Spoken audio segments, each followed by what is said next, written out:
పన్నోడు పందిరేస్తే పిచ్చుకలొచ్చి ఊడగొట్టాయట. చంద్రబాబు కట్టిన టెంపరీ బిల్డింగులు కాస్త వానకే సగం మునిగి సగం కారిపోతాయి.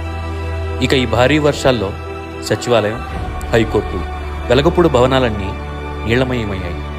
మాయాబాబు మహత్యాలు అలా ఉంటాయి. మరి ప్రగల్భాల్లో పిహెచ్డీ చేసిన బాబు షీర్వాల్ టెక్నాలజీతో వారానికో అంతస్తు కట్టేస్తానని గప్పాలు కట్టుకున్నాడు. మలేషియన్ టెక్నాలజీ అని చెప్పి కోట్లు కొమ్మరించాడు. ఆ నిర్మాణాలు ఎంత నాశరకంగా ఉన్నాయో నేడు ప్రజలు కళ్ళారా చూస్తున్నారు. కృష్ణలంక వాసులు కష్టాన్ని దూరం చేసేందుకు నాడు వైఎస్ జగన్ చేపట్టిన రీటైనింగ్ వాల్ నిర్మాణం నేడు వేలాది మంది విజయవాడ వాసుల ప్రాణాలకు రక్షణగా నిలిచింది. ఎన్నో ప్రాంతాలను సురక్షితంగా ఉంచింది. 11 లక్షల క్యూసెక్ల వరదను కూడా తట్టుకుని సగర్వంగా నిలబడింది. నిబద్ధత గల నాయకుడు చేసే పని ఇలాగే ప్రజల మన్నన అందుకుంటుంది, 10 కాలాలు నిలిచుంటుంది. ప్రజా ప్రయోజనమే పరమావధిగా వైఎస్ జగన్ తీరు.